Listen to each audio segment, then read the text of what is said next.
नमस्कार दोस्तों, स्वागत है आपका अपने यूट्यूब चैनल परफेक्ट स्ट्रेटेजीज में। दोस्तों, आज हम लेकर आए हैं मास्टर वीडियो प्राचीन भारत के इतिहास से, जो कि एनसीईआरटी का सार संग्रह होगा, जो कि महेश कुमार बर्नवाल के आपको बुक से होगा, जो कि आपको क्लास 6 से लेकर 12 तक आपका एनसीईआरटी सार संग्रह दिया हुआ है, जिसमें हम लोग प्राचीन भारत के इतिहास देखेंगे। इसमें हम लोग प्राचीन भारत के ऐतिहासिक स्रोत से लेकर के हम लोग शिव एवं भागवत धर्म तक आज हम लोग इसमें प्रैक्टिस करने वाले हैं, और यह आपका पार्ट 1 हो जाएगा। इसके बाद हम लोग पार्ट 2 लेकर भी आएंगे। तो दोस्तों, आपसे एक रिक्वेस्ट था कि अभी तक आप हमारे चैनल को सब्सक्राइब नहीं किए हैं, अगर आप मेरे चैनल पर नए हैं तो प्लीज़ इसे सब्सक्राइब कर लें और इसे ज़्यादा से ज़्यादा लाइक करें और दोस्तों में शेयर करें। और अगर आपको इसको पीडीएफ चाहिए तो डिस्क्रिप्शन में हम टेलीग्राम का लिंक दे देंगे, आप वहां से जाकर के इसे प्राप्त कर लीजिएगा। चलिए दोस्तों, स्टार्ट करते हैं। आज का पहला चैप्टर आपका हो जाएगा प्राचीन भारत के ऐतिहासिक स्रोत। आइए देखते हैं। तो किसी व्यक्ति, समाज अथवा, दोस्तों हम लोग वन लाइनर के तौर पे इसको देखने वाले हैं, क्योंकि इसमें वन लाइनर के तौर पे ही क्वेश्चन दिया हुआ है। तो आज हो जाएगा आज का पहला चैप्टर का कि किसी व्यक्ति, समाज अथवा देश से संबंधित महत्वपूर्ण विशिष्ट सार्वजनिक क्षेत्र की घटनाओं, तथ्यों आदि का कालक्रमिक विवरण जो है आपका इतिहास कहलाता है। देख लेते हैं नेक्स्ट में। नेक्स्ट आपको कह रहा है कि इतिहास के पिता किसे कहा जाता है, तो हेरोडोटस को कहा जाता है। फिर कह रहा है आपको कि प्राचीन भारत के इतिहास से संबंधित प्रथम वास्तविक पुस्तक किसे माना जाता है, तो आपको राजतरंगिणी को माना जाता है। फिर नेक्स्ट देख लेते हैं। कह रहा कि उत्कीर्ण चिन्ह वाले प्राचीनतम सिक्के क्या कहलाते हैं, तो आहत सिक्के कहलाते हैं, यानी कि पंचमार्ग क्वाइन कहा जाता है। नेक्स्ट देख लेते हैं। बॉक्स में दिया हुआ है कि सिक्कों के अध्ययन को मुद्रा शास्त्र या न्यूमिस्मेटिक्स कहा जाता है। आपको एग्जाम में अधिकांशतः न्यूमिस्मेटिक्स से पूछता है। नेक्स्ट क्वेश्चन देख लेते हैं। कह रहा है कि भारत में प्रागैतिहासिक खोज प्रारंभ करने का श्रेय किसे दिया जाता है, तो यह हो जाएंगे आपको डॉक्टर प्राइम रोज को दिया जाता है। नेक्स्ट क्वेश्चन देख लेते हैं। नेक्स्ट क्वेश्चन आपको कह रहा है कि भारतीय प्रागैतिहासिक अध्ययन से संबंधित प्री हिस्टोरिक इंडिया किसकी कृति है, तो स्टुअर्ट पिगट की है। नेक्स्ट देख लेते हैं। चीनी यात्रियों ने अपने वृत्तांतों में भारत के लिए किस शब्द का प्रयोग किया है, तो इंतु शब्द का प्रयोग किया है। नेक्स्ट देख लेते हैं। उत्कीर्ण लेखों के अध्ययन को क्या कहा जाता है, तो अभिलेख शास्त्र यानी कि इपिग्राफी कहा जाता है। आपको इंग्लिश वाला ही शब्द पूछता है कि उत्कीर्ण लेखों के अध्ययन को क्या कहा जाता है, तो इपिग्राफी। नेक्स्ट देख लेते हैं। लिपियों के विकास के अध्ययन को पूरा लिपि विद्या कहा जाता है। नेक्स्ट देखते हैं कि सर्वप्रथम भारतवर्ष नाम का उल्लेख किस अभिलेख से प्राप्त हुआ था, तो हाथी गुफा अभिलेख से प्राप्त हुआ था। नेक्स्ट देखते हैं कि प्राचीन भारत का सर्वप्रथम सुनियोजित इतिहास किसने तैयार किया था, तो यह B.A. स्मिथ ने तैयार किए थे। नेक्स्ट देख लेते हैं। अब देख लेते हैं कि इतिहास दिया हुआ है, इसको आपको 3 भाग में बांटा गया है: प्रागैतिहासिक काल, आगे ऐतिहासिक काल और ऐतिहासिक काल। और प्रागैतिहासिक काल का समय मानव उत्पत्ति से 3000 ईस्वी पूर्व तक है। उसके बाद आगे ऐतिहासिक काल का आपका समय 3000 ईस्वी पूर्व से 600 ईस्वी पूर्व तक है। उसके बाद ऐतिहासिक काल का 600 ईस्वी पूर्व से आपको आगे तक है।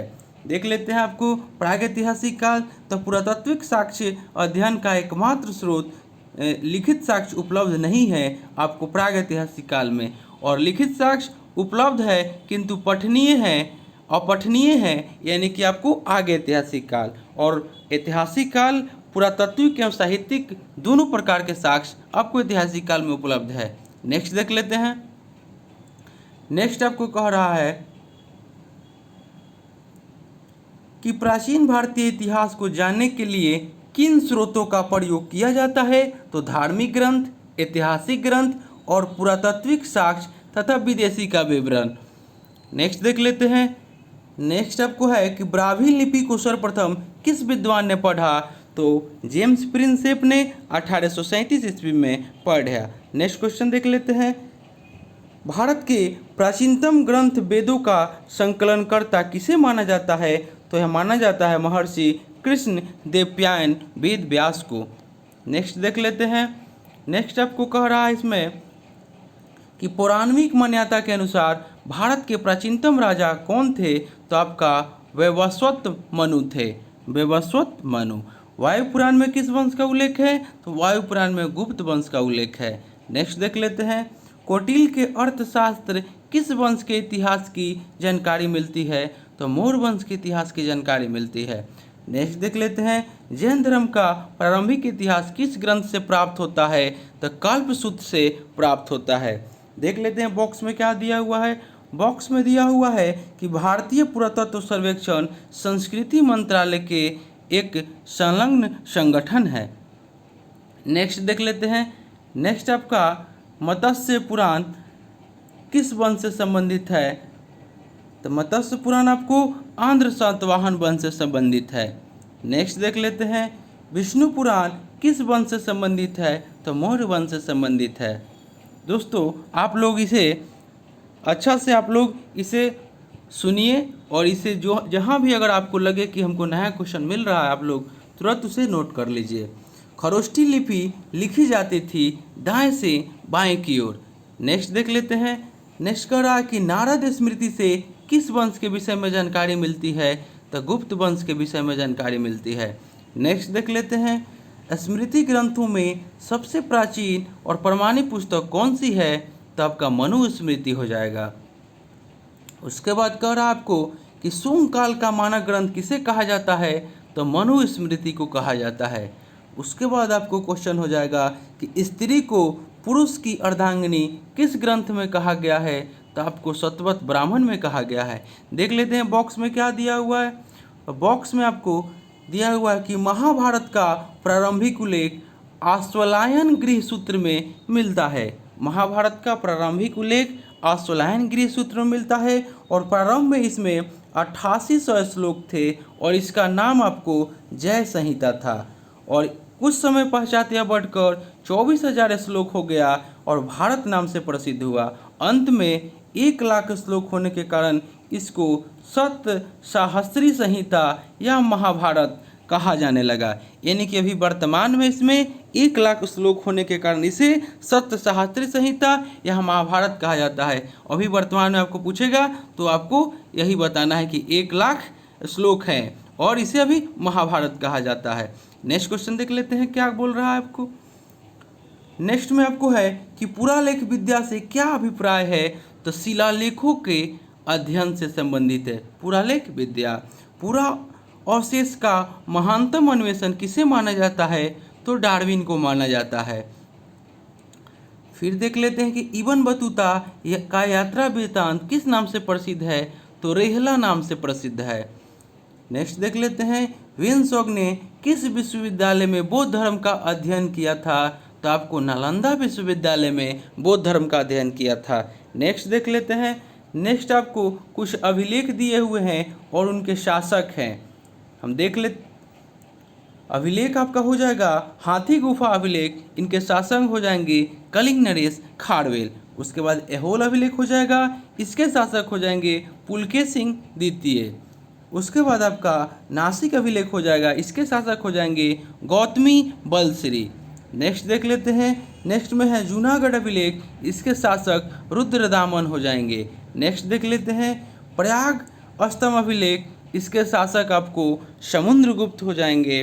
उसके बाद आपका मंदसौर अभिलेख है, इससे आपका मालवा नरेश यशोवर्मन संबंधित है। उसके बाद ग्वालियर अभिलेख, ग्वालियर अभिलेख से प्रतिहार नरेश भोज आपको संबंधित है। उसके बाद देवपाड़ा अभिलेख, तो देवपाड़ा अभिलेख से बंगाल शासक विजय सेन संबंधित है। उसके बाद आपका हो जाएगा अंतिम भित्री और जूनागढ़ अभिलेख, इससे आपको स्कंदगुप्त संबंधित है। नेक्स्ट देख लेते हैं कर आपको बौद्ध स्तंभलेख किससे जानकारी मिलती है, तो शुंग काल की जानकारी मिलती है। उसके बाद वेनसोंग ने अपनी यात्रा वृत्तांत का वर्णन किस पुस्तक में किया है, तो आपके CU की पुस्तक में किया है। उसके बाद अरबी भाषा की पुस्तक किताब उल हिंद की रचना किसने की है, तो अलबरूनी ने की है। मोरक्को का यात्री इब्न बतूता भारत में मोहम्मद बिन तुगलक के दरबार में आया था। तुगलक ने उसे दिल्ली का काजी नियुक्त किया था। नेक्स्ट देख लेते हैं, मार्को पोलो द्वारा किस राज्य की यात्रा का उल्लेख मिलता है? तो पांड्य राज्य की यात्रा का उल्लेख मिलता है। उसके बाद आपको हो जाएगा कि पतंजलि के महाभाष्य किस वंश के इतिहास का पता चलता है? तो शुंग वंश के इतिहास का पता चलता है। नेक्स्ट देख लेते हैं, आपको चीनी लेखकों का वर्णन दिया हुआ है। उसके बाद समय है, इनकी रचनाएं हैं और यात्री विवरण है। फाहियान जो है आपको फाहियान ये आपको आए थे। फाहियान आपको 399 से 414 ईस्वी में आए थे और इनकी रचना है भारत दशा का विवरण। और यह प्रथम चीनी यात्री थे जिसने चंद्रगुप्त द्वितीय विक्रमादित्य द्वितीय के समय भारत की यात्रा की थी और इसने गुप्त काल में वस्तु विनिमय का माध्यम कौड़ियों तथा चंद्रगुप्त मौर्य के राजप्रसाद को देवनिर्मित बताया है। उसके बाद वेनसोंग के बारे में देख लेते हैं। यह 629 से 642 ईस्वी के समय भारत आए थे और इनकी रचना है CU की यानी कि पाश्चात्य संसार के लेख। और वेनसोंग सम्राट हर्षवर्धन के समय भारत आए थे और इसने हर्ष को शिलादित्य की उपाधि से विभूषित किया और इसे यात्रियों का राजकुमार, शाक्य मुनि, नीति का पंडित कहा जाता है। नेक्स्ट देखते हैं कि इति सिंह दिया हुआ है। यह 673 से 675 ईस्वी में भारत आए थे और प्रसिद्ध बौद्ध भिक्षुओं की आत्मकथाएं इनकी रचना है। और चीनी बौद्ध यात्री जो नालंदा विश्वविद्यालय में अध्ययन रतन रहा, आपका इति सिंह हो जाएंगे। उसके बाद आपका दे रहा है कि सती प्रथा का प्रथम लिखित साक्ष्य 510 ईस्वी में भानुगुप्त के एरन अभिलेख से प्राप्त होता है। देखते हैं नेक्स्ट आपका आ जाएगा अब पाषाण काल। पाषाण काल नेक्स्ट आपका चैप्टर हो जाएगा। इसके बारे में हम लोग जान लेते हैं। पाषाण काल आपका पाषाण काल, मध्य पाषाण काल, नवपाषाण काल, जो कि पाषाण काल है 26 लाख से 9000 ईस्वी पूर्व तक के काल को पाषाण काल कहते हैं। उसके बाद 9000 ईस्वी पूर्व से 4000 ईस्वी पूर्व के काल को मध्य पाषाण काल कहते हैं। उसके बाद 4000 ईस्वी पूर्व से 2500 ईस्वी पूर्व को नवपाषाण काल कहते हैं। उसके बाद आपको पूरा पाषाण काल से आपको ही निम्न पूरा पाषाण काल, मध्य पूरा पाषाण काल और उच्च पूरा पाषाण काल, और इसके बारे में देख लेते हैं। तो 2600 लाख से आपका 50,000 ईस्वी पूर्व के काल को निम्न पूरा पाषाण काल, उसके बाद 50,000 ईस्वी पूर्व से 40,000 ईस्वी पूर्व को मध्य पाषाण काल, उसके बाद 40,000 ईस्वी पूर्व से 9000 ईस्वी पूर्व को उच्च पाषाण काल कहते हैं। नेक्स्ट अब देख लेते हैं क्या पाषाण युगीन अनुसंधान आरंभ करने का श्रेय किसे दिया जाता है? तो रॉबर्ट ब्रूस फूड को दिया जाता है। उसके बाद देख लेते हैं कि मानव इतिहास का प्रारंभिक काल क्या कहलाता है? तो पूरा पाषाण काल। नेक्स्ट देख लेते हैं प्राचीन भारत के औजार और अस्त्र शस्त्र बनाने के लिए निवासी किस पदार्थ का प्रयोग करते थे? तो पत्थर का प्रयोग करते थे। नेक्स्ट देख लेते हैं। नेक्स्ट है कि प्राचीन भारतीय भौगोलिक मान्यता के अनुसार भारतवर्ष किस द्वीप का खंड था? तो जम्बू द्वीप का खंड था। नेक्स्ट देख लेते हैं सर्वप्रथम मानव सदृश प्राणी जो होमोसेपियंस से प्रजातीय रूप से भिन्न था उसे समानतः किस रूप में जाना जाता है? तो उसको हम लोग पिथेकैंथ्रोपस के रूप में। नेक्स्ट देख लेते हैं भारत में मानव के सर्वप्रथम साक्ष्य कहाँ से प्राप्त हुए हैं? तो हथनौरा यानी कि नर्मदा घाटी से प्राप्त हुए हैं। नेक्स्ट देख लेते हैं पाषाण संस्कृति से लेकर हड़प्पा सभ्यता तक के सांस्कृतिक अवशेष किस पुरास्थल से प्राप्त हुए हैं? तो मेहरगढ़ से प्राप्त हुए हैं। जूते हुए खेत का साक्ष्य किस पुरातात्विक स्थल से प्राप्त हुए हैं? तो कालीबंगा से प्राप्त हुए हैं। नेक्स्ट देख लेते हैं बृहद पाषाण स्मारकों की पहचान किस रूप में की गई है? तो मृतकों को दफनाने के स्थान के रूप में। उसके बाद प्राचीनतम अस्थायी जीवन के प्रमाण कहाँ से प्राप्त हुए हैं? तो मेहरगढ़ से प्राप्त हुए हैं। उसके बाद है कि मनुष्य ने सर्वप्रथम किस धातु का प्रयोग किया? तो तांबा का प्रयोग किया। उसके बाद है आपका कि प्रस्तर युग यानी कि स्टोन एज के लोगों के पास प्रथम घरेलू पशु कौन सा था, तो आपको कुत्ता था। नेक्स्ट देख लेते हैं, उत्खनित प्रमाणों के अनुसार पशुपालन का प्रारंभ किस काल में माना जाता है, तो मध्यपाषाण काल में आपको पशुपालन का प्रारंभ माना जाता है। नेक्स्ट देख लेते हैं, मध्यपाषाण काल में पशुपालन के प्राचीनतम साक्ष्य कहाँ से मिले हैं, तो आपको आदमगढ़ से मिले हैं। नेक्स्ट क्वेश्चन देख लेते हैं, मानव द्वारा खाद्यान्नों की कृषि सर्वप्रथम किस काल में प्रारंभ हुई थी, तो नवपाषाण काल में प्रारंभ हुई थी। नेक्स्ट क्वेश्चन देख लेते हैं, मानव द्वारा प्रयोग में लाया जाने वाला प्रथम अनाज कौन सा था, तो आपको जौ हो जाएगा।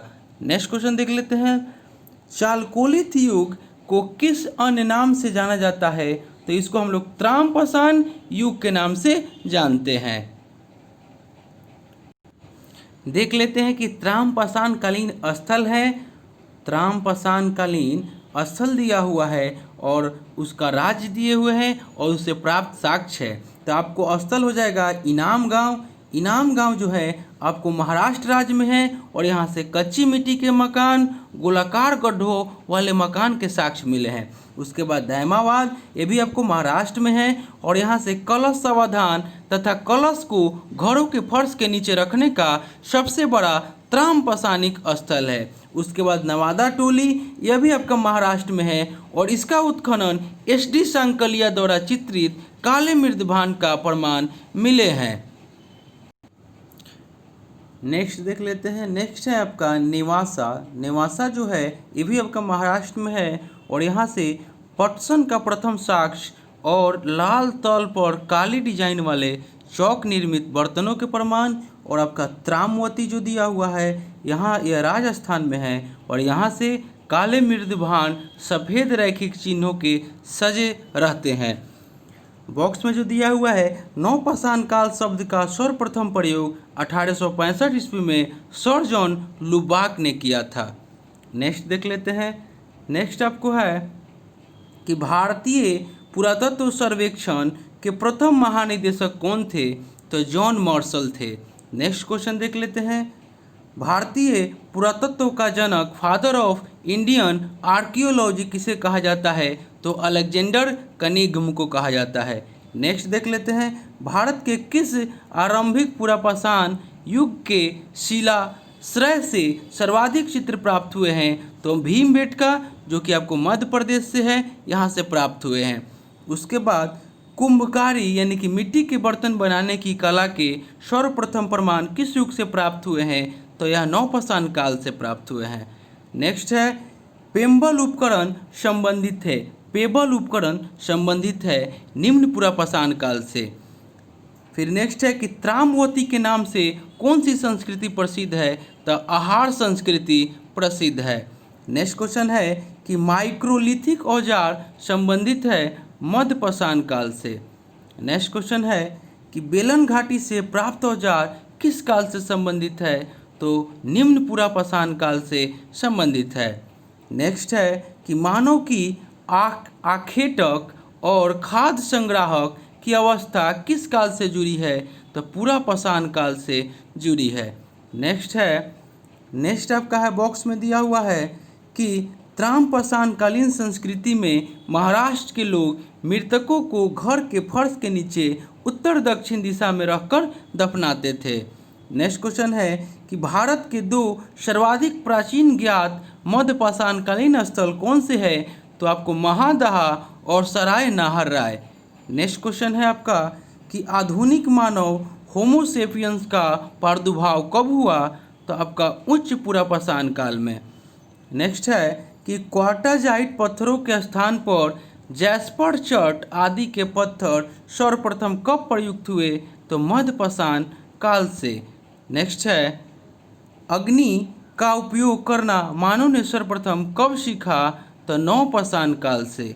नेक्स्ट है भारत में जीवाश्म एकमात्र प्रमाण कहाँ मिला है, तो शिवालिक पहाड़ी से। नेक्स्ट है कि भारतीय उपमहाद्वीप में कृषि के प्राचीनतम साक्ष्य किस स्थान से प्राप्त हुए हैं, तो मेहरगढ़ से। नेक्स्ट है, नेक्स्ट आपका हो जाएगा कि कपास के प्राचीनतम साक्ष्य प्राप्त हुए थे मेहरगढ़ से। नेक्स्ट देख लेते हैं। नेक्स्ट आपका है कि हड्डी निर्मित उपकरण किस भारतीय पुरातात्विक स्थल से प्राप्त हुए हैं, तो आपको सरायनाहा राय से प्राप्त हुए हैं। नेक्स्ट है आपका कि गौरिक मृदभांड पात्र का नामकरण कहाँ से हुआ, तो हस्तिनापुर से हुआ। नेक्स्ट है, नेक्स्ट बॉक्स में दे रहा है कि सिंधु घाटी सभ्यता के मुख्य स्थल मोहनजोदड़ो, चनहुद्रो, सुत्का-गेडोर, हड़प्पा तथा कोटदीजी वर्तमान में पाकिस्तान में स्थित है। नेक्स्ट आपका बॉक्स में दे रहा है कि नौपाषाणकालीन स्थल है और राज्य है। आपका देख लेते हैं। तो बुर्ज होम जो है आपका यह जम्मू कश्मीर में है और यहाँ से आपको कब्रों में मालिक के साथ कुत्ते के दफनाने के साक्ष्य प्राप्त हुए हैं। फिर आप देख लेते हैं गुफा कराल जो कि ये भी कश्मीर में है। यहाँ से कृषि और पशुपालन के साक्ष्य, हड्डी निर्मित औजार, धूसर मृदभांडों का प्रमाण, सील बट्टा और हड्डी से निर्मित सुई के साक्ष्य प्राप्त हुए हैं गुफा कराल से। नेक्स्ट है मेहरगढ़। मेहरगढ़ जो है पाकिस्तान में है। गेहूं की 3 और जौ की 2 किस्मों की खेती के प्रमाण यहाँ से मिले हैं और कच्ची ईंटों के आयताकार मकान और प्राचीनतम अस्थायी जीवन के साक्ष्य यहाँ से मिले हुए हैं। नेक्स्ट है आपका महादहा उत्तर प्रदेश में है। यहाँ से गोलाकार झोपड़ियों के प्रमाण और धान के अलावा जौ की खेती और पशु बाड़ा के भी साक्ष्य आपको महादहा से मिले हैं। नेक्स्ट है आपका कोल्डिहवा, ये भी आपके उत्तर प्रदेश में है। यहाँ से धान की खेती के प्रमाण प्राप्त हुए हैं जो धान की खेती का भारत में ही नहीं बल्कि विश्व में सबसे प्राचीन साक्ष्य माना जाता है। उसके बाद संगनकल्लू जो है यह कर्नाटक में है। यहाँ से राख के टीले प्राप्त हुए हैं जो बेलारी जिले में अवस्थित है। उसके बाद नेक्स्ट देख लेते हैं। नेक्स्ट है पिकल्ली हल जो कि कर्नाटक में ही है। यहाँ से राख के ढेर और निवास स्थल के साक्ष्य प्राप्त हुए हैं। देखिए यहाँ से राख के आपको ढेर प्राप्त हुए हैं और यहाँ से आपको राख के टीले प्राप्त हुए हैं। इसमें आप लोग कन्फ्यूजन मत होइएगा। नेक्स्ट देख लेते हैं। नेक्स्ट आपका कह रहा है चौपानी मांडो। चौपानी मांडो जो है आपका उत्तर प्रदेश में है। यहाँ से मधुमक्खी के छत्ते जैसी झोपड़ियों, ज्यामितीय आकार के सूक्ष्म पाषाण और हस्त निर्मित मृदभांड के साक्ष्य प्राप्त हुए हैं। नेक्स्ट देख लेते हैं। तो आपका है सारू तारू जो कि असम में है। यहाँ गुवाहाटी के समीप उत्खनन से आदिम कुल्हाड़ियाँ चित्रित मृदभांड प्राप्त हुए हैं। उसके बाद नेक्स्ट है आपका चिरांद जो कि बिहार के छपरा में है। आपको हड्डी के उपकरण प्राप्त हुए हैं जो प्रायः हिरणों के सींगों से निर्मित है। नेक्स्ट देख लेते हैं। आपको है दाऊजली जो कि असम में है। यहाँ से कृषि और पशुपालन के साक्ष्य प्राप्त हुए हैं। अब आपको देख लेते हैं। अब हड़प्पा सभ्यता आपको अब स्टार्ट हो गया। नेक्स्ट चैप्टर हड़प्पा सभ्यता। हड़प्पा सभ्यता को देख लेते हैं। हड़प्पा सभ्यता में आपको कह रहा है कि हड़प्पा सभ्यता का सर्वाधिक मान्यता प्राप्त काल है तो 2500 ईस्वी पूर्व से 1750 ईस्वी पूर्व तक के काल को हड़प्पा सभ्यता कहा जाता है। नेक्स्ट देख लेते हैं।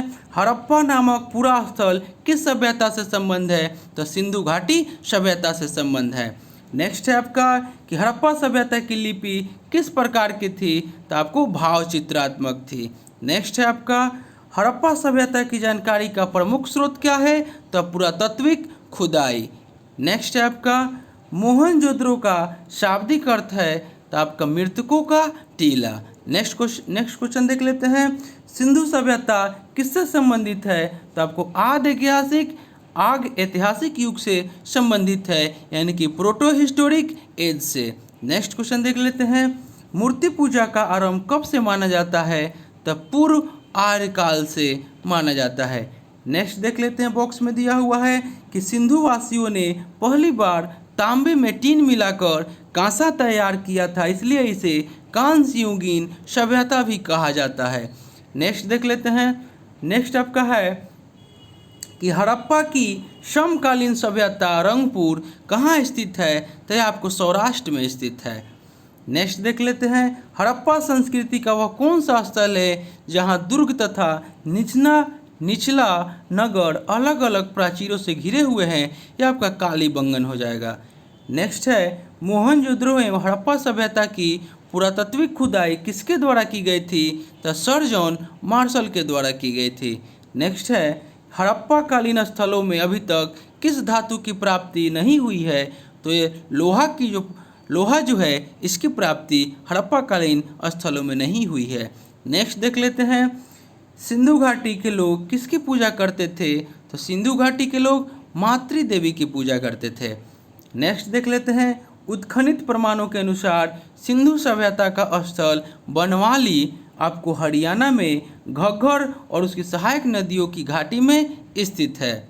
नेक्स्ट देख लेते हैं धौलावीरा नामक पुरातात्विक स्थल किस राज्य में स्थित है? तो यह आपको गुजरात राज्य में स्थित है। नेक्स्ट देख लेते हैं हड़प्पा संस्कृति के संदर्भ में शैलकृत स्थापत्य के प्रमाण कहाँ से प्राप्त हुए हैं? तो आपको धौलावीरा से प्राप्त हुए हैं। नेक्स्ट क्वेश्चन देख लेते हैं। नेक्स्ट क्वेश्चन आपका हो जाएगा कि हड़प्पाकालीन मोहरों का सर्वाधिक प्रचलित आकार कैसा है? तो यह आपका वर्गाकार है। नेक्स्ट देख लेते हैं बॉक्स में दिया हुआ कि हड़प्पा संस्कृति की मोहरों पर घोड़े का अंकन नहीं हुआ है। नेक्स्ट देख लेते हैं आधुनिक देवनागरी लिपि का प्राचीनतम रूप ब्राह्मी लिपि है। नेक्स्ट आपको देख लेते हैं विश्व में सबसे पहले कपास की खेती का आरंभ कहाँ प्राप्त की गई थी? तो भारत में। नेक्स्ट देख लेते हैं बॉक्स में दिया हुआ है कि सिंधु सभ्यता की समकालीन मिस्र की सभ्यता नील नदी के तट पर विकसित हुई थी। नेक्स्ट देख लेते हैं सिंधु घाटी सभ्यता से संबंधित वृषभ मुद्रा किस पुरातात्विक स्थान से प्राप्त हुई थी? तो मोहनजोदड़ो से प्राप्त हुई थी। नेक्स्ट देख लेते हैं मरीन पट्टिका पर उत्कीर्ण सिंह युक्त देवता की मुहर कहाँ से प्राप्त हुई है? तो कालीबंगन से प्राप्त हुई है। नेक्स्ट देख लेते हैं बॉक्स में दिया हुआ कि लेखन कला की प्रणाली विकसित करने वाली प्रथम प्राचीन सभ्यता सुमेरियन सभ्यता थी। नेक्स्ट देख लेते हैं सिंधु घाटी सभ्यता गैर आर्य सभ्यता थी क्योंकि यह नगरीय सभ्यता थी, जबकि आर्य मुख्यतः कृषि पर आश्रित थे। दोस्तों आप लोग इसे ध्यान से देखिएगा क्योंकि जो भी क्वेश्चन इसमें दिया हुआ है वो आपको एनसीईआरटी क्लास 6 से लेकर 12 तक का है, जो कि आपके आने वाले कोई भी एग्जाम उसके लिए बहुत ही महत्वपूर्ण है। चलिए दोस्तों नेक्स्ट क्वेश्चन देख लेते हैं। नेक्स्ट कह रहा है कि सिंधु घाटी सभ्यता को आर्यों से पूर्व की सभ्यता रखे जाने का महत्वपूर्ण कारक है मृद भांड के कारण। नेक्स्ट देख लेते हैं। नेक्स्ट आपको कह रहा है कि भारत में किस प्रकार के मृद भांड द्वितीय नगरीकरण के प्रारंभ के प्रतीक माने गए हैं? तो उत्तरी काली पालिशकृत मृद भांड। नेक्स्ट देख लेते हैं। नेक्स्ट है कि भारत में चांदी की उपलब्धता के प्राचीनतम साक्ष्य किस सभ्यता से मिलते हैं? तो हड़प्पा सभ्यता से मिलते हैं। नेक्स्ट देख लेते हैं। नेक्स्ट है कि हड़प्पा काल की मुद्राओं के निर्माण में मुख्यतः किस पदार्थ का उपयोग किया गया है? तो सेल खड़ी का उपयोग किया गया है। नेक्स्ट देख लेते हैं। आपको बॉक्स में दिया हुआ है हड़प्पा की सीमा है आपका उत्तरी सीमा आपका मांडा में हो जाएगा जो कि जम्मू कश्मीर में है। दक्षिणी सीमा दैमाबाद महाराष्ट्र में हो जाएगा। पश्चिमी सीमा सुदका गेंडोर बलूचिस्तान पाकिस्तान में हो जाएगा और पूर्वी सीमा आलमगीरपुर उत्तर प्रदेश में हो जाएगा। नेक्स्ट देख लेते हैं। नेक्स्ट आपका हड़प्पा कालीन स्थल दिया हुआ है, उसके उत्खननकर्ता है, वर्ष है, किस नदी पे है और प्राप्त साक्ष्य है। हम इसको पढ़ देते हैं, आप लोग अच्छा से ध्यान से इसको सुनिए।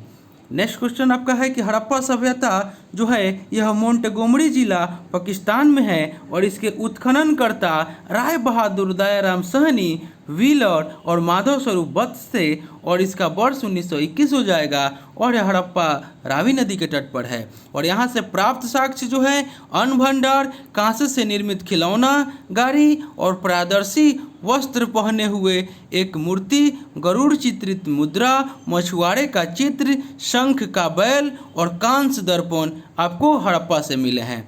नेक्स्ट आपका है मोहनजोदड़ो, ये भी आपका पाकिस्तान के लड़काना जिला में है और इसके उत्खननकर्ता राखल दास बनर्जी और मार्टिमर व्हीलर है और 1922 ईस्वी में इसका उत्खनन हुआ था और यह सिंधु नदी के किनारे है। और यहाँ से विशाल स्नानागार, पुरोहितों का आवास, महाविद्यालय, सूर्य मकानों का बैरक, कांस्य निर्मित नग्न महिला मूर्ति, उसके बाद दाढ़ी वाले पुजारी की मूर्ति, चमकते हुए बंदर का चित्र, एक श्रृंगी पशु वाले मुद्रा प्राप्त हुई है। नेक्स्ट देख लेते हैं लोथल। लोथल जो आपको अहमदाबाद जिला गुजरात में है, इसके उत्खननकर्ता रंगनाथ राव हो जाएंगे और यह आपको 1955 से 62 ईस्वी इसका वर्ष हो जाएगा और यह भोगवा नदी के किनारे है। और आपके यहाँ से साक्ष्य मिले हैं गोदीबारा, वृत्ताकार तथा चौकदार अग्निवेदिका, उसके बाद हाथी के दांत, चावल और बाजरे पर दो मुँहे राक्षस का अंकन, फारस की मुहर, घोड़े की मृण मूर्ति, 3 युग्मित समाधियाँ और चालाक लोमड़ी का चिन्ह आदि आपको लोथल से प्राप्त हुए हैं। नेक्स्ट देखते हैं चानहुद्रो। यह सिंध के पाकिस्तान में है। यह अर्नेस्ट मैके और एनसी मजूमदार इसके उत्खननकर्ता थे 1931 में। यह सिंधु नदी के किनारे है। यहाँ से मनके बनाने का कारखाना, बिल्ली का पीछा करते हुए कुत्ते का साक्ष्य, लिपस्टिक, कांसगारी, वर्गाकार ईंट, कंघा, 3 घड़ियालों तथा 2 मछलियों के अंकल वाली मुद्रा, काजल, पाउडर प्राप्त हुए हैं। नेक्स्ट देख लेते हैं कालीबंगा। कालीबंगा जो है यह राजस्थान के हनुमानगढ़ जिला में है और इसके उत्खननकर्ता अमलानंद घोष, ब्रजवासी लाल एवं बीके थापर है और 1953 से 1960 ईस्वी इसका वर्ष हो जाएगा और यह घग्घर नदी के किनारे है आपका। और यहाँ से आपको जूते हुए खेत का साक्ष्य, भूकंप के साक्ष्य, अग्नि हवन कुंड, अलंकृत ईंट, चूड़िया, संभवतः एक साथ फसल बोने के साक्ष्य, लकड़ी की नाली प्राप्त हुए हैं। नेक्स्ट देख लेते हैं तो राखी गढ़ी आपका है। राखी गढ़ी जो है यह हरियाणा के हिसार में है। यह इसके उत्खननकर्ता सूरजभान हो जाएंगे 1969 में और यह भी घग्घर नदी के किनारे हैं और यहाँ से त्राम उपकरण हड़प्पा लिपि युक्त मुद्रा मिले हैं।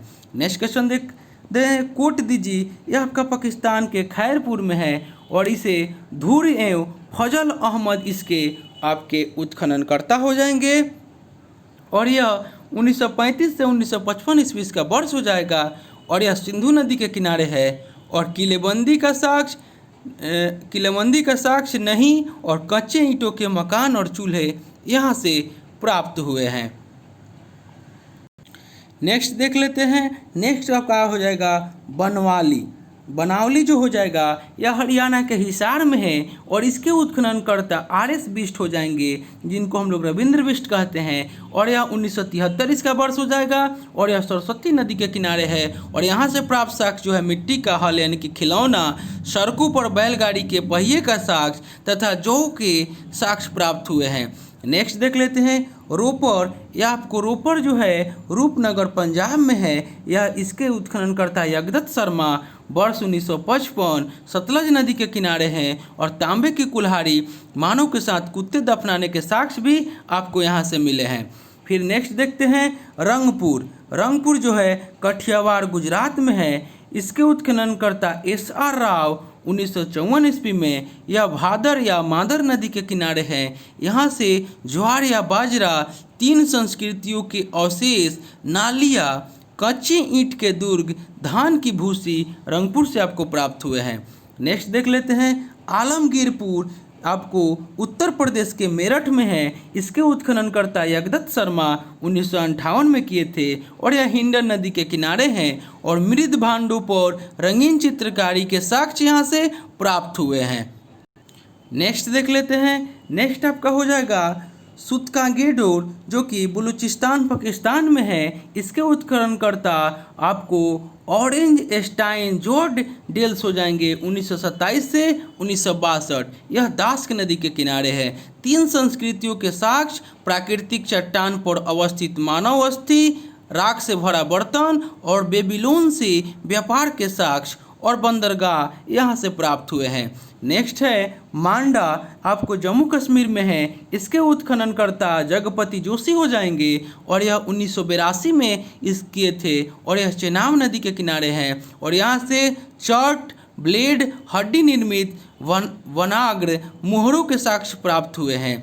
नेक्स्ट आपका हो जाएगा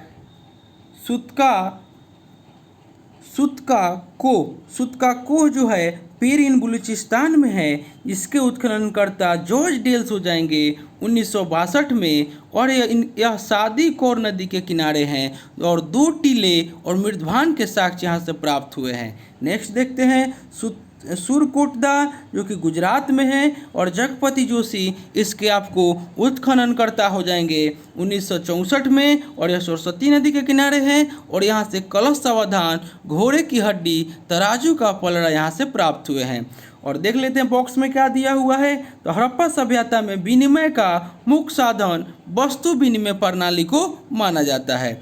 नेक्स्ट आपको देख लेते हैं। अब आपका नेक्स्ट चैप्टर हो जाएगा वैदिक सभ्यता, वैदिक काल। वैदिक काल के बारे में जान लेते हैं।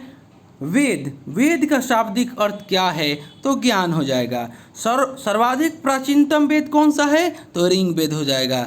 नेक्स्ट देख लेते हैं आर्य शब्द किसको इंगित करता है, तो श्रेष्ठ वंश को। नेक्स्ट देख लेते हैं ऋग वेद में कुल कितने मंडल और सूक्त हैं, तो 10 मंडल और 10 से 28 सूक्त हैं। नेक्स्ट देख लेते हैं त्रयी नाम किसके लिए प्रयुक्त किया जाता है, त्रयी नाम किसके लिए प्रयोग किया जाता है, तो 3 वेदों आपको ऋग वेद, सामवेद और यजुर्वेद के लिए त्रयी शब्द का प्रयोग किया जाता है। नेक्स्ट देख लेते हैं यज्ञ संबंधी विधि विधानों का जानकारी किस वेद से प्राप्त होती है, तो यजुर्वेद से।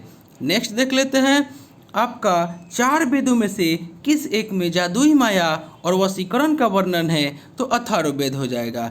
नेक्स्ट देख लेते हैं उपनिषद किस परंपरा पर आधारित है, तो भारतीय दर्शन परंपरा पर आधारित है। नेक्स्ट देख लेते हैं ऋग वेद का कौन सा मंडल पूर्णतः सोम देवता को समर्पित है, तो 9वां मंडल हो जाएगा। नेक्स्ट देख लेते हैं अध्यात्मक ज्ञान से संबंधित नचिकेता और यम का संवाद किस उपनिषद से प्राप्त होता है, तो कठोर उपनिषद में। नेक्स्ट है उपनिषद काल में राजा अश्वपति किस स्थान के शासक थे, तो वह केकय के शासक थे। नेक्स्ट है आपका मोक्ष प्राप्ति के साधन की चर्चा किस वैदिक साहित्य में की गई है, तो उपनिषद से आपका की गई है। नेक्स्ट है आपका कि वैदिक नदी आस्किनी पहचान किस नदी के रूप में की जाती है, तो चिनाब। नेक्स्ट है आपका आरंभिक वैदिक साहित्य में सर्वाधिक बार वर्णित नदी कौन सी है, तो सिंधु आपका हो जाएगा। नेक्स्ट आपका दे रहा है वैदिक काल के प्रमुख शब्द है और उसका प्राचीनतम नाम है, तो देख लेते हैं। गाय है आधुनिक नाम, प्राचीनतम नाम यानी कि अर्घन्या यानी कि जिसका वध न हो। राजा का प्राचीन नाम गोपा। अतिथि का प्राचीन नाम गोहंता या गोहन। नेक्स्ट देख लेते हैं धनी व्यक्ति का प्राचीन नाम गोमत। नेक्स्ट देख लेते हैं युद्ध का प्राचीन नाम गविष्ठ, गेसु या गम। पुत्री का प्राचीन नाम दुहिता। अनाज का प्राचीन नाम धान। मरुस्थल का प्राचीन नाम धन्व। नेक्स्ट देख लेते हैं उपजाऊ भूमि का प्राचीन नाम उर्वरा। पशु चारण योग्य भूमि का प्राचीन नाम खिल और हल से बनी नालिया का प्राचीन नाम सीता। नेक्स्ट देख लेते हैं। नेक्स्ट आपको है कि कौन सा वेद ऋग वेद पर आधारित संगीतमय ऋचाओं का संकलन है, तो सामवेद। नेक्स्ट है कि वर्ण व्यवस्था का सर्वप्रथम विवरण कहाँ से प्राप्त होता है, तो आपको ऋग वेद के 10वें मंडल में। नेक्स्ट आपका है कि पूर्व वैदिक काल में किन 2 स्थानों का राजा पर नियंत्रण होता था, तो सभा और समिति का। नेक्स्ट देख लेते हैं वैदिक देवताओं का पुरोहित किसे माना जाता है, तो बृहस्पति को। नेक्स्ट देख लेते हैं ऋग्वैदिक काल में निष्क शब्द का प्रयोग एक आभूषण के लिए होता था, किंतु परवर्ती काल में उसका प्रयोग किस वस्तु के लिए किया जाने लगा, तो सिक्के के लिए। नेक्स्ट है कि पुरुष मेध प्रथा का उल्लेख किस ग्रंथ में मिलता है, तो शतपथ ब्राह्मण में मिलता है। नेक्स्ट आपको देख लेते हैं ब्राह्मण दिया हुआ है, उसके सूक्त है, उपनिषद है, आरण्यक है, अर्धेता है और उसके उपवेद है। तो ऋग वेद के आपको ब्राह्मण हो जाएंगे कौशिकत्की और ऐतरेय, सूक्त हो जाएंगे 10 से 28, मंत्र हो जाएंगे, और उपनिषद कौशिकती और ऐतरेय ही हो जाएंगे, और अरण्यक ऐतरेय और कौशिकती ही हो जाएंगे, और अर्धेता होत्री हो जाएंगे, और उपवेद आयुर्वेद यानी कि प्रजापति। उसके बाद यजुर्वेद, यजुर्वेद के ब्राह्मण तैतरीय या शतपथ हो जाएंगे, इसमें सूक्त नहीं होता है, इसमें मंत्र नहीं है। उसके बाद उपनिषद हो जाएंगे तैतरीय, कठी, श्वेताश्वर, इस, बृहदारण्यक और मैत्रायणी। और इसके अरण्यक हो जाएंगे तैतरीय, बृहदारण्यक और शतपथ। और इसके अध्येता हो जाएंगे अथर्वणवेद, और उसके उपवेद हो जाएंगे धनुर्वेद यानी कि विश्वामित्र। सामवेद, इसके ब्राह्मण पंचविश हो जाएंगे, इसे तांडय या ब्राह्मण भी कहते हैं, और इसमें सूक्त हो जाएंगे 1810 मंत्र है। और उपनिषद केन या छांदोग्य, और अरण्यक जैमिनीय या छांदोग्य, और अध्येता उद्गाता, उपवेद गंधर्ववेद यानी कि नारद। उसके बाद अथर्ववेद, इसके ब्राह्मण गोपथ हो जाएंगे, और इसमें 6000 मंत्र है। और उपनिषद मांडुक्य, प्रश्न, मुंडक, और इसमें अरण्यक इसका नहीं होता है अथर्ववेद का, और इसके अध्येता ब्रह्मा हो जाएंगे, और इसके उपवेद शिल्पवेद यानी कि विश्वकर्मा हो जाएंगे। बॉक्स में देख लेते हैं क्या दिया हुआ है। बॉक्स में दिया हुआ है कि पारसियों के ग्रंथ जीर्ण अवस्था में जिस अहुर मजदा का वर्णन मिलता है वह असुरों का देवता है। नेक्स्ट देख लेते हैं। नेक्स्ट आपका है, ईरान से भारत में आर्यों के आने की सूचना किस अभिलेख से प्राप्त होती है? तो आपको बोगाज कोई अभिलेख से। नेक्स्ट है कि उत्तर वैदिक काल में किस क्षेत्र को आर्य संस्कृति की धुरी समझा जाता था? तो अंग एवं मगध को। नेक्स्ट है कि गोत्र शब्द का प्रयोग सर्वप्रथम किस काल में हुआ था? तो ऋग्वेद काल में हुआ था। बॉक्स में दिया हुआ है कि ऋग्वेद संहिता में दूसरे से 7वें मंडल तक सर्वाधिक प्राचीन माने जाते हैं, और इन्हें गोत्र मंडल के नाम से भी जाना जाता है। नेक्स्ट है कि ऋग्वेद काल में जनता का विश्वास किसमें था? तो बलि एवं कर्मकांड में। नेक्स्ट है कि प्रसिद्ध दशराज युद्ध किस नदी के तट पर लड़ा गया था? तो परुष्णी यानी कि रावी नदी के तट पर। नेक्स्ट है कि दशराज युद्ध का वर्णन ऋग्वेद के 7वें मंडल में मिलता है। नेक्स्ट आपको है कि आर्यों के जीविकोपार्जन का मुख्य स्रोत क्या था? तो पशुपालन एवं कृषि। नेक्स्ट है आपका कि ऋग्वेद में उल्लेखित यौ शब्द किस कृषि उत्पादन के लिए प्रयुक्त किया गया है? तो जौ के लिए। नेक्स्ट है कि वैदिक युग में प्रचलित लोकप्रिय शासन प्रणाली का क्या नाम था? तो वंशानुगत राजतंत्र प्रणाली। नेक्स्ट है कि आयुर्वेद अर्थात जीवन का विज्ञान का उल्लेख सर्वप्रथम किस वेद में मिलता है? तो अथर्ववेद में। नेक्स्ट आपको दिया हुआ है, बॉक्स में दिया हुआ है कि अथर्ववेद में सभा और समिति को प्रजापति की 2 पुत्रियां कहा गया है, आपको अथर्ववेद में। और गायत्री मंत्र का उल्लेख किस ग्रंथ में मिलता है? तो ऋग्वेद के 3रे मंडल में। नेक्स्ट है कि ऋग्वेद में किसको युद्ध का देवता समझा जाता है? तो इंद्र को। नेक्स्ट है पूर्व वैदिक आर्यों का सर्वाधिक लोकप्रिय देवता कौन था? तो इंद्र आपका हो जाएगा। नेक्स्ट है कि गायत्री मंत्र की रचना किसने की थी? तो विश्वामित्र ने की थी। दोस्तों आपसे एक रिक्वेस्ट है कि आप पूरा वीडियो देखिएगा, क्योंकि जो क्वेश्चन इसमें दिया हुआ है वो बहुत ही आपके आने वाले एग्जाम के लिए बहुत ही महत्वपूर्ण है। और दोस्तों अभी तक आप हमारे चैनल को सब्सक्राइब नहीं किए हैं, इसे सब्सक्राइब अवश्य कर दें। नेक्स्ट क्वेश्चन देखते हैं। नेक्स्ट है आपका कि श्रीमद् भागवत गीता मूल रूप से किस भाषा में लिखी गई थी? तो संस्कृत में। नेक्स्ट है कि सत्यमेव जयते शब्द किस ग्रंथ से लिया गया है? तो आपको मुंडकोपनिषद से लिया गया है। नेक्स्ट आपका है ऋग्वेदिक नदियाँ है, उसका प्राचीन नाम है और उसका आधुनिक नाम भी दिया हुआ है, बता देते हैं। तो वितस्ता प्राचीन नाम, आधुनिक नाम झेलम हो जाएगा। विपाशा आधुनिक नाम व्यास, और आपका दृष्टदत्ती आधुनिक नाम घग्घर। नेक्स्ट है आपका कुंभु, आपका आधुनिक नाम कुर्रम। कुंभा आधुनिक नाम काबुल। नेक्स्ट है आपका सदानीरा आधुनिक नाम गंडक। नेक्स्ट है आपका आस्किनी आधुनिक नाम चिनाब। ससुद्री आधुनिक नाम सतलज। गोमल आधुनिक नाम गोमती। उसके बाद आपका सिंधु आधुनिक नाम सिंध। उसके बाद आपका सरस्वती आधुनिक नाम घग्घर। आपका सुषोमा आधुनिक नाम सोहन, उसके बाद सुवास्तु आधुनिक नाम स्वात। नेक्स्ट देख लेते हैं। नेक्स्ट आपका कह रहा है कि ऋग्वेद की मूल लिपि क्या थी, तो ब्राह्मी। जीवकोपार्जन हेतु वेद वेदांग पढ़ाने वाले अध्यापक क्या कहलाता था, तो उपाध्याय। नेक्स्ट है राजा की उत्पत्ति का सिद्धांत किस ब्राह्मण ग्रंथ में मिलता है, तो ऐतरेय ब्राह्मण में। नेक्स्ट है कि शूल सूत्र किस विषय से संबंधित पुस्तक है, तो ज्यामिति से। नेक्स्ट है अस्तोमा सद्गमय वाक्यांश कहाँ से लिया गया है, तो बृहदारण्यक उपनिषद से लिया गया है। नेक्स्ट है चरक संहिता नामक पुस्तक किस विषय से संबंधित है, तो चिकित्सा से। नेक्स्ट है याज्ञवल्क्य ग्राग्री संवाद का उल्लेख कहाँ मिलता है, तो बृहदारण्यकोपनिषद में। बृहदारण्यकोपनिषद में आपको याज्ञवल्क्य ग्राग्री संवाद का उल्लेख मिलता है। नेक्स्ट आपका वैदिक काल में लंबे समय तक अविवाहित रहने वाली कन्या को क्या कहा जाता था, तो अमाजु।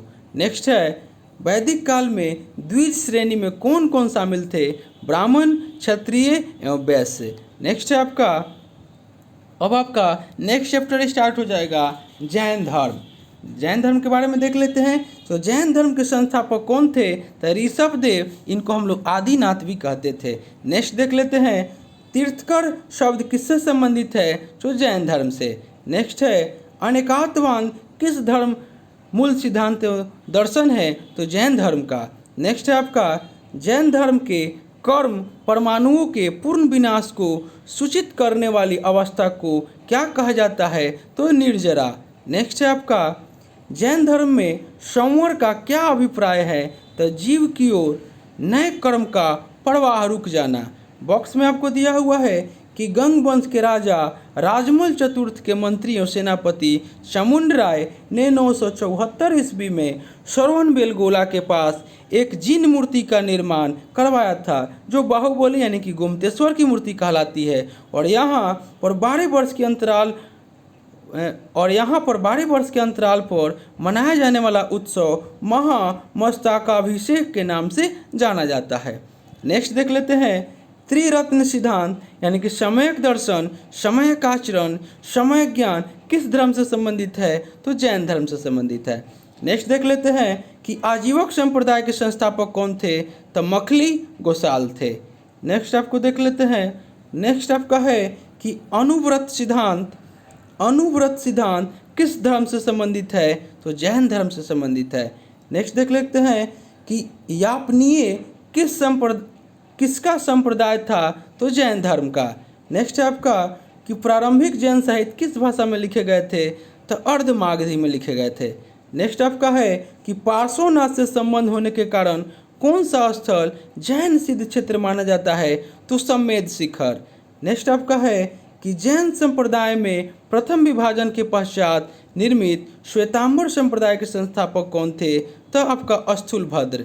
नेक्स्ट आपका है कि किस जैन संगीति में अंतिम रूप से श्वेतांबर आगम का संपादन हुआ, तो प्रथम जैन संगीति जो कि पाटलिपुत्र में हुआ था। जैन संगीति दिया हुआ है, सम्मेलन देख लेते हैं। तो जैन संगीति है प्रथम जैन संगीति 300 ईसा पूर्व में पाटलिपुत्र में हुआ था, इसके अध्यक्ष स्थूलभद्र थे। और द्वितीय जैन संगीति 512 ईस्वी पूर्व में हुआ था बल्लभी गुजरात में, और इसके अध्यक्ष क्षमाश्रवण थे। नेक्स्ट देख लेते हैं। नेक्स्ट आपको है कि जैन तीर्थकरों के क्रम में अंतिम कौन थे, तो महावीर स्वामी। नेक्स्ट देख लेते हैं महावीर स्वामी के बारे में। बॉक्स में दिया हुआ है आपको। महावीर स्वामी 24वें तीर्थकर थे। इनका जन्म 540 ईस्वी पूर्व में हुआ था। जन्मस्थल वैशाली के कुंडग्राम के निकट बिहार में। उसके बाद इनके पिता सिद्धार्थ जो बजी संघ के कुंडग्राम के ज्ञात्रिक क्षत्रिय कुल के प्रधान थे। उसके बाद नेक्स्ट देख लेते हैं इनकी माता तिरसला जो लिच्छवी शासक चेटक की बहन थी। नेक्स्ट देख लेते हैं इनके बचपन का नाम वर्धमान महावीर। नेक्स्ट देख लेते हैं इनकी पत्नी यशोदा जो कुंडीय गोत्र के राजा समरवती की कन्या। उसके बाद इनकी पुत्री का नाम प्रियदर्शना, अंजना प्रियदर्शना। नेक्स्ट देख लेते हैं प्रमुख उपाधि केवलिन केवल समस्त ज्ञान प्राप्ति व्यक्ति को केवलिन जिन यानी कि विजेता, निग्रंथ यानी कि बंधन रहित और अहर्त यानी कि पूज्य। नेक्स्ट देख लेते हैं निर्वाण प्राप्ति पावापुरी राजगिरी बिहार में 72 वर्ष की आयु में 468 ईस्वी पूर्व में सतीपाल के यहाँ यानी कि मल्ल गणराज के प्रधान का शासित क्षेत्र। नेक्स्ट देख लेते हैं। नेक्स्ट आपका हो जाएगा कि स्यादवाद सिद्धांत किससे संबंधित है, तो जैन धर्म से संबंधित है। उसके बाद उत्तर प्रदेश में स्थित कौन सा स्थल बौद्ध एवं जैन धर्मों का दोनों ही प्रसिद्ध तीर्थ स्थल है, तो कौशाम्बी आपका हो जाएगा। उसके बाद देख लेते हैं 16 महाजनपदों का उल्लेख किस जैन रचना में मिलता है, तो आपका भगवती सूत हो जाएगा। नेक्स्ट देख लेते हैं कि बराबर की गुफाओं का निर्मित किस लिए किया जाता था, तो आजीविकों के आवास के लिए। नेक्स्ट देख लेते हैं पार्श्वनाथ द्वारा प्रतिपादित 4 महाव्रतों में महावीर स्वामी ने 5वें महाव्रत के रूप में क्या जोड़ा, तो ब्रह्मचर्य। नेक्स्ट देख लेते हैं महावीर स्वामी, बॉक्स में दिया हुआ है, महावीर स्वामी ने अहिंसा, सत्य, असत्य, अपरिग्रह एवं ब्रह्मचर्य 5 महाव्रत की शिक्षा दी। अहिंसा यानी असत अपरिग्रह यानी कि चोरी न करना, संपत्ति अर्जित न करना, आपको इसकी शिक्षा महावीर स्वामी ने दी। नेक्स्ट क्वेश्चन देख लेते हैं। नेक्स्ट है आपको जैन ग्रंथ कल्पसूत्र के रचयिता कौन थे, तो भद्रबाहु हो जाएंगे। नेक्स्ट आपको है कि जैन मूर्ति पूजा का प्राचीनतम प्रमाणिक अभिलेख कहाँ मिलता है, तो हाथी गुफा अभिलेख से आपको मिलता है। नेक्स्ट आपको देख लेते हैं। अब आपको बौद्ध धर्म स्टार्ट हो जाएंगे। बौद्ध धर्म आपको स्टार्ट हो जाएंगे। महात्मा बुद्ध की शिक्षाएं सर्वप्रथम किस रूप में संकलित की गई है, तो त्रिपिटक के रूप में संकलित की गई है। नेक्स्ट आपको है कि महाभिनिष्क्रिमण से क्या तात्पर्य है, तो बुद्ध के गृह त्याग की घटना को हम लोग महाभिनिष्क्रिमण कहते हैं। नेक्स्ट है आपका कि बुद्ध को ईश्वर के रूप में पूजने वाला बौद्ध संप्रदाय कौन सा है, तो महायान। नेक्स्ट है आपका कि किस बौद्ध संगीति में बौद्ध संघ अस्थावीरवादी और महासंघिक जैसे 2 भागों में विभाजित हुआ था, तो द्वितीय संगीति में। नेक्स्ट आपका है कि बौद्ध मत के उपसंपदा पद से क्या तात्पर्य है, तो बौद्ध भिक्षु के धर्म परिवर्तन की अंतिम अवस्था। नेक्स्ट आपका है कि बुद्ध किसके राज्यकाल में कौशाम्बी आए थे, तो उदयन के राज्यकाल में आए थे। नेक्स्ट आपको बॉक्स में दिया हुआ है कि बौद्ध धर्म में शून्यवाद तथा विज्ञानवाद जैसी दार्शनिक पद्धतियों का उदय हुआ और इसका प्रभाव शंकराचार्य के दर्शन पर भी पड़ा। इसी कारण से इसे प्रच्छन्न बुद्ध की उपमा भी दी जाती है। नेक्स्ट आपका है कि बौद्ध धर्म के 4 आर्य सत्य है दुख, दुख समुदाय, दुख निरोध और दुख निरोध गामिनी प्रतिपदा। बौद्धों की रामायण के नाम से प्रसिद्ध बुद्ध चरित्र की रचना अश्वघोष ने किया था। नेक्स्ट आपका है कि अशोक का कौन सा अभिलेख इस परंपरा की पुष्टि करता है कि गौतम बुद्ध का जन्म लुम्बिनी में हुआ था, तो आपका रुम्नेदेई अष्टम अभिलेख हो जाएगा। नेक्स्ट आपका है कि बौद्ध धर्म के महायान और हीनयान संप्रदायों में सर्वाधिक मौलिक अंतर कौन सा है, तो देवी देवताओं की पूजा। नेक्स्ट है आपका बॉक्स में दिया हुआ कि बुद्ध की सर्वाधिक मूर्तियों का निर्माण गंधार शैली में हुआ है और बुद्ध की प्रथम प्रतिमा मथुरा कला शैली के अंतर्गत बनाई गई थी। नेक्स्ट आपका है कि भारतीय कला में बुद्ध के जीवन की किस घटना का चित्रण मृग सहित चक्र द्वारा दिखाया गया है, तो प्रथम उपदेश। नेक्स्ट आपका है कि बोध गया के महाबोधि मंदिर का संबंध गौतम बुद्ध के जीवन की किस महत्वपूर्ण घटना से है, तो यहाँ गौतम बुद्ध को ज्ञान प्राप्ति से आपका संबंधित है। नेक्स्ट क्वेश्चन है आपका कि बुद्ध के उपदेश किससे संबंधित है, तो आचरण की शुद्धता एवं पवित्रता से। नेक्स्ट देख लेते हैं। नेक्स्ट आपका है बौद्ध धर्म के वास्तविक संस्थापक महात्मा बुद्ध। इनका जन्म 563 ईस्वी पूर्व में हुआ था और इनका जन्म स्थल लुम्बिनी वन कपिलवस्तु वर्तमान रुम्नेदेई नेपाल। नेक्स्ट आपको देख लेते हैं पिता सूर्योधन जो शाक्यों के राज कपिल वस्तु के शासक। नेक्स्ट आपका देख लेते हैं, इनकी माता माया देवी महामाया देवी कोलिय गणराज। नेक्स्ट क्वेश्चन देख लेते हैं कि बचपन का इनका नाम सिद्धार्थ गोत्र गौतम। नेक्स्ट देख लेते हैं पालन पोषण इनकी बीमाता यानी कि प्रजापति गौतमी ने किया। इनकी पत्नी का नाम यशोधरा जो कि कोलिय गणराज की राजकुमारी थी। इनके पुत्र का नाम राहुल और इनके सारथी का नाम चन्ना और इनके घोड़ा का नाम कंथक और ज्ञान प्राप्ति का स्थल गया बोध गया बिहार निरंजना नदी के तट पर घटना यानी कि संबोधि। नेक्स्ट देखते हैं प्रथम उपदेश ऋषिपत्नम यानी कि सारनाथ। नेक्स्ट देख लेते हैं इनके शिष्य आनंद और उपाली। नेक्स्ट देख लेते हैं धर्म प्रचार का स्थल शाक्य काशी मगध अंग मल वजी और कौशल राज। नेक्स्ट है इनका जीवन का अंत जो हुआ था जिसको हम लोग महापरिनिर्वाण कहते हैं 483 ईस्वी पूर्व में। आयु 80 वर्ष, दिन वैशाख पूर्णिमा, स्थल कुशीनगर उत्तर प्रदेश। नेक्स्ट देख लेते हैं, नेक्स्ट आपका है कि बुद्ध के जीवन काल में कौन संघ प्रमुख बनना चाहता था, तो देवदत्त। नेक्स्ट देखते हैं बॉक्स में दिया हुआ है कि भारत में मूर्ति पूजा की नींव बौद्ध धर्म में रखी तथा सर्वप्रथम बुद्ध की प्रतिमाओं का पूजन किया गया।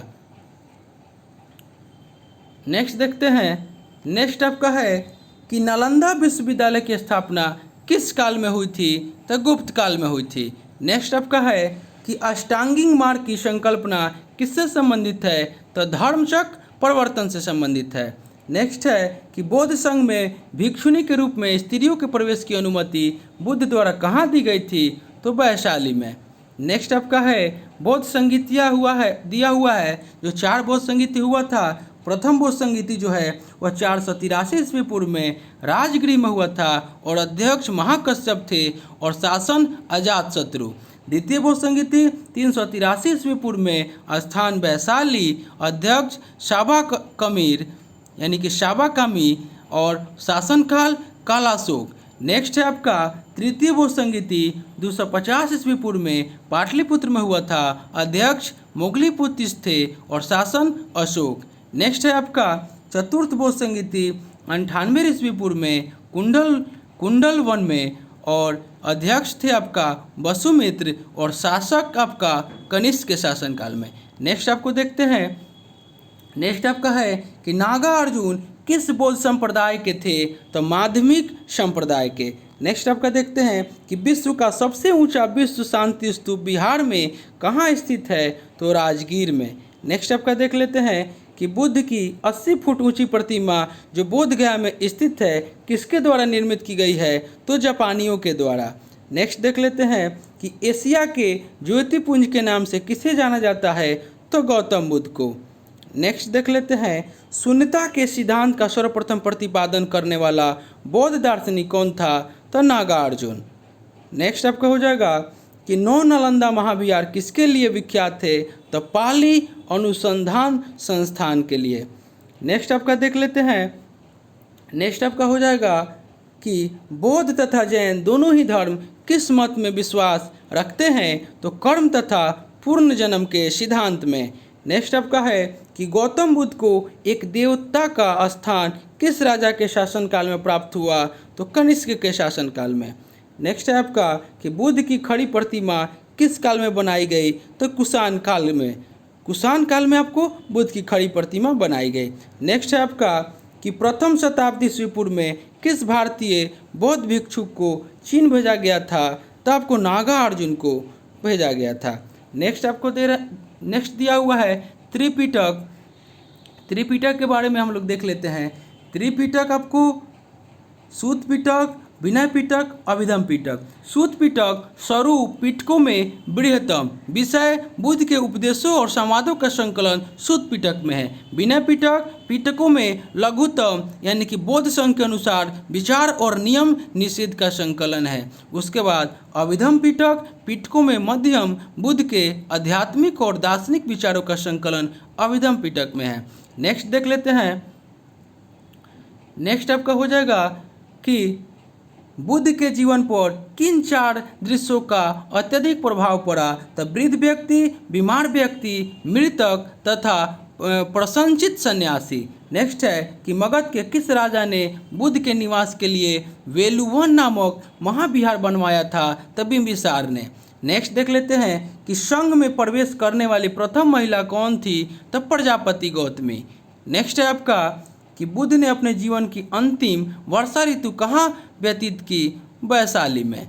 नेक्स्ट आपका बॉक्स में दिया हुआ है कि संसार अस्थिर और क्षणिक है, यह मान्यता बौद्ध धर्म से संबंधित है। नेक्स्ट आपका दे रहा है बुद्ध के जीवन की घटना और उनके प्रतीक, यानी कि आपको घटना है गर्भ यानी कि हाथी, और घटना एवं है सार। उसके बाद जन्म हो जाएगा कमल, समृद्धि शेर। उसके बाद निर्वाण हो जाएगा पद चिन्ह, और इनकी मृत्यु स्तूप। उसके बाद प्रथम प्रवचन जो दिए थे वह चक्र हो जाएगा, और गृह त्याग घोड़ा। उसके बाद ज्ञान की प्राप्ति बोधि वृक्ष। नेक्स्ट क्वेश्चन देख लेते हैं। नेक्स्ट क्वेश्चन आपका हो जाएगा कि गंधार कला में बुद्ध को प्रतिबिंबित किया गया ग्रीक रोमन शैली में। नेक्स्ट देख लेते हैं। नेक्स्ट आपका है कि उपोषद का आचरण कौन करते थे। तो बौद्ध भिक्षु। नेक्स्ट है आपका कि महायान बौद्ध धर्म में बोधिसत्व अवलोकितेश्वर को किस अन्य नाम से जानते हैं। तो पद्म पानी। नेक्स्ट है आपका कि भारत का सबसे बड़ा बौद्ध मठ कहाँ स्थित है। तो सिक्किम में। नेक्स्ट है आपका कि बौद्ध शब्दावली में धर्म चक्र प्रवर्तन से क्या निर्देशित होता है। तो बुद्ध का प्रथम उपदेश। नेक्स्ट है आपका